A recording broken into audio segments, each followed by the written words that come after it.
शिव पुराण की इतनी बड़ी महिमा है। सरकार तो एक बात बताओ, बोले क्या? बोले शिव पुराण की कथा सुनकर के कैसे कैसे पापियों का कल्याण हुआ। किसी का हुआ क्या कि आप ये लंबी लंबी बता ही रहे हो? अरे भाई, शिव पुराण की कथा सुन करके किसी का कल्याण हुआ क्या आज तक? ये मैं नहीं बोल रहा हूं, सौनक जी सूत जी से कह रहे हैं।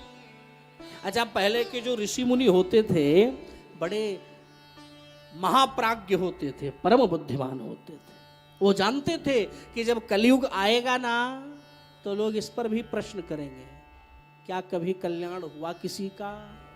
तो इसलिए इस प्रश्न को अगर हम ही कर लेंगे तो कलयुग के लोग इल्जामात नहीं लगा पाएंगे।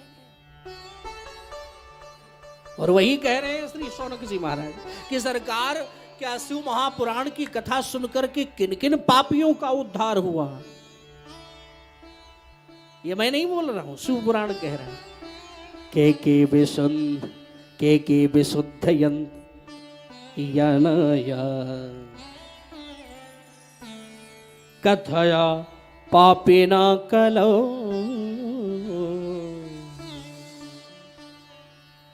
शिव पुराण की कथा श्रवण करने से किन किन पापियों का उद्धार हुआ?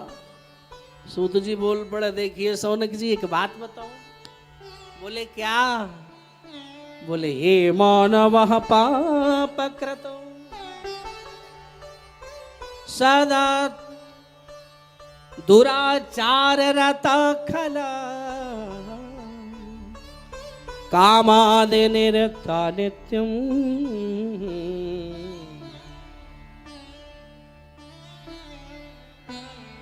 तेपि शुद्धयन्त येने।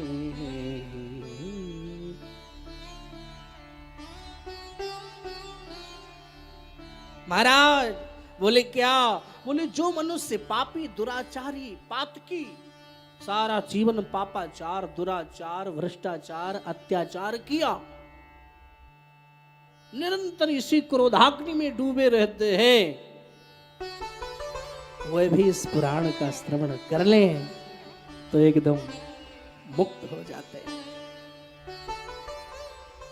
जो अत्यंत लालची, ध्यान देना, जो अत्यंत लालची सत्य विहीन, जीवन में कभी सत्य नहीं बोलते, हमेशा झूठ बोलते हैं, और जीवन में सारा दिन 24 आवर्स झूठ बोलेंगे, और 24 आवर्स में कहीं एक बार सत्य बोल दिए ना, फिर वो अपने आप को राजा हरिश्चंद्र की औलाद समझने लगते। हम तो भाई, हम तो झूठ बोलते ही नहीं, हमारी आदत नहीं, हम तो बोल ही नहीं पाएंगे, हमारी आदत में नहीं। तो जो अत्यंत लालची सत्य विहीन अपने माता पिता से द्वेष करने वाला तथा पाखंडी, अगर ऐसे भी व्यक्ति को शिव महापुराण कथा सुना दिया जाए तो उनका भी कल्याण हो जाएगा। छलक्षध्यकरा ये च क्रूरा सुनिर्दया ज्ञान यज्ञेन तेनेन संपुनंत कलावपि। जो लोग छल कपट करने वाले, क्रूर स्वभाव वाले और अत्यंत निर्दयी, कलयुग में वो भी अगर ऐसे सुमहापुराण की कथा का श्रवण करें तो उनका भी कल्याण होगा। और यही नहीं, ए मेरी माँ, मेरे भैया, यत्पुण्यम सर्वदानेषु सर्वयज्ञेषु वामुने संभो पुराण श्रवणात्ता तत्फलम निश्चलम भवेद। इस संसार में जितने भी प्रकार के दान व यज्ञ हैं, उन सब प्रकार के दान देने और यज्ञ करने का फल शिव पुराण से ही श्रवण मात्र से प्राप्त हो जाता है। शिव महापुराण के गंगादि इत्यादि नदियों, पुष्कर इत्यादि तीर्थ का दर्शन करने से जो फल मिलता है, एक बार शिव महापुराण की कथा सुन लो, वही प्राप्त होगा।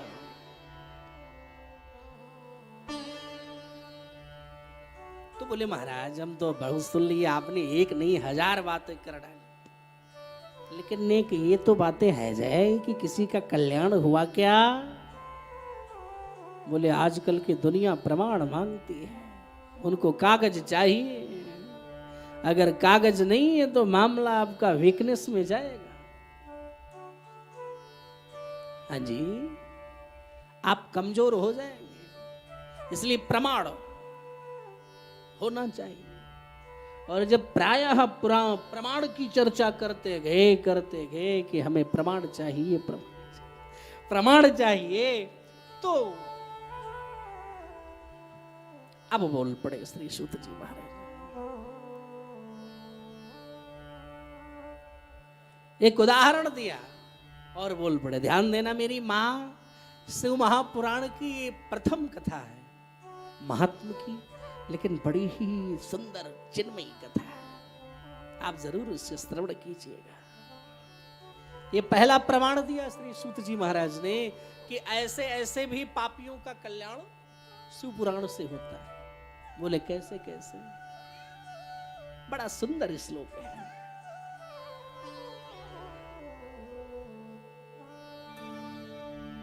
आसीत किरात नगरे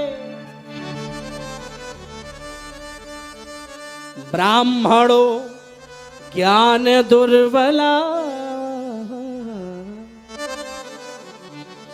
देवराज इति ख्यातो विश्वस्त जनवंशक।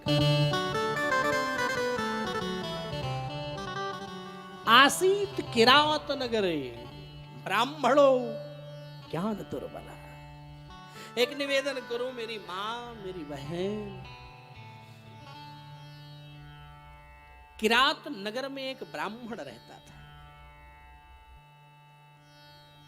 उसका नाम था देवराज। क्या नाम था? देवराज। लेकिन वो ब्राह्मण, अच्छा एक बात बताओ, ब्राह्मण को कोई अगर धनहीन कह दे ना, ए ब्राह्मण बड़ा धनहीन है, तो ब्राह्मण के लिए कोई शर्म की बात नहीं कि है? नहीं नहीं नहीं नहीं, नहीं। ब्राह्मण को अगर कोई धनहीन कह दे तो शर्म की बात नहीं है।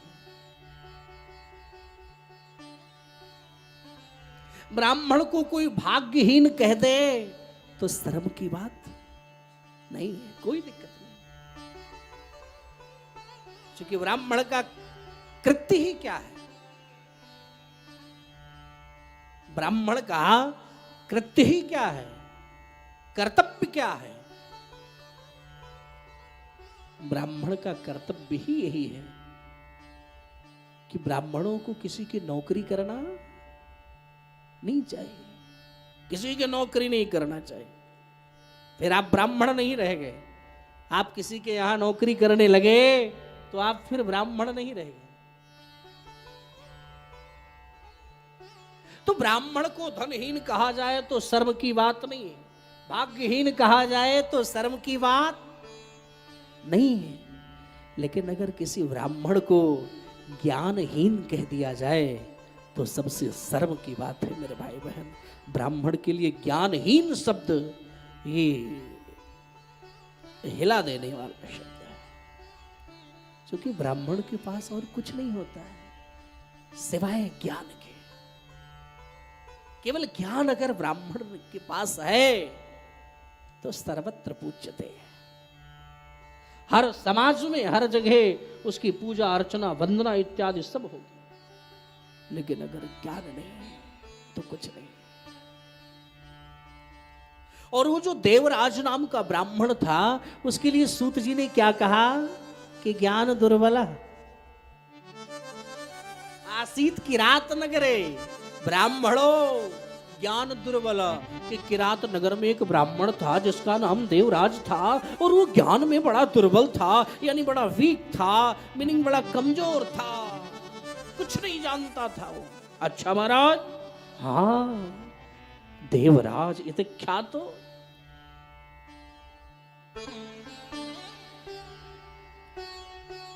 देवराज ज्ञान दुर्बल था, लेकिन साथ ही साथ एक नंबर का चोर था, ठग था।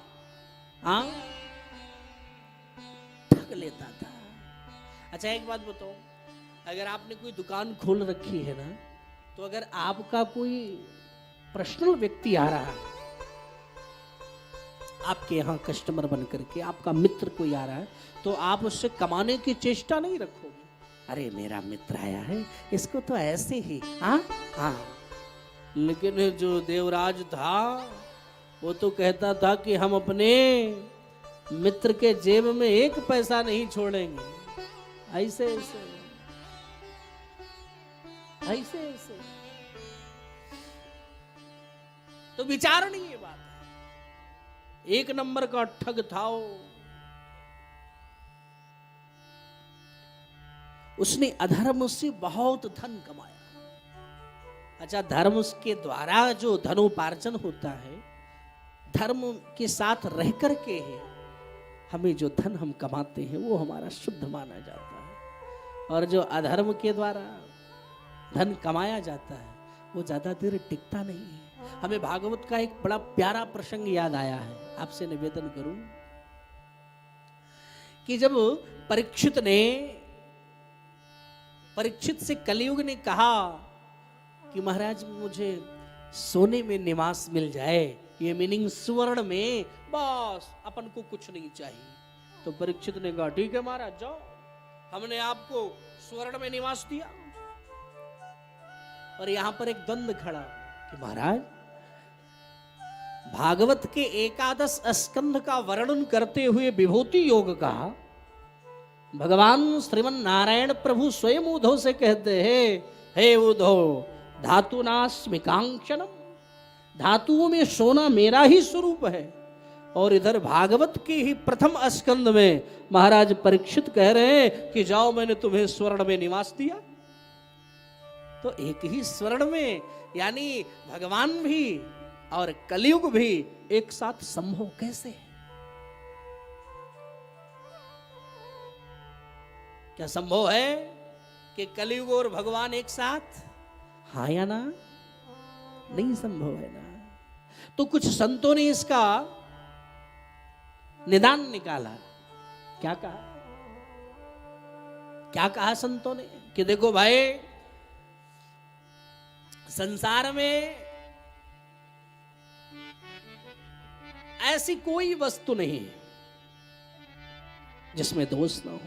तो एक नंबर के से कमाया हुआ जो धन है, यानी धर्म से जो धन कमाया है, अगर उससे आप सोना खरीदोगे तो उसमें कौन रहेगा? ठाकुर जी रहेंगे नहीं रहेंगे? हाँ या ना? लेकिन अगर 2 नंबर से आपने धन कमाया, यानी अधर्म से कमाया, और फिर आपने अगर सोना खरीदा तो उसमें कौन रहेगा? कलियुग। एक भक्त खड़ा था, वो कहा हमारा तो सोना तो 2 ही नंबर वाले पहनते हैं आजकल। 1 नंबर वाले तो बच्चे की फीस भर दें, कमरे का रेंट भर दें और राशन का पैसा भर दें, किराया भाड़ा भर दें, बहुत बड़ी बात है। आप बात कर रहे हो सोने की? आज के रेट में नॉर्मल क्लास फैमिली की जो खर्च अगर देखो तो भी 50,000 पड़ जाता है, अगर आप किसी शहर में रहते हो तो आप विचार करके देखो। तो सोना तो 2 ही नंबर वाले पहनते। जब बात गोस्वामी तुलसीदास जी तक आई तो उन्होंने बताया कि देखो, संसार में जितने भी वस्तु हैं सब में दोष है गौरी शंकर। हर वस्तु में दोष है। अगर आपने भोजन बनाया तो उसमें दोष है कि नहीं?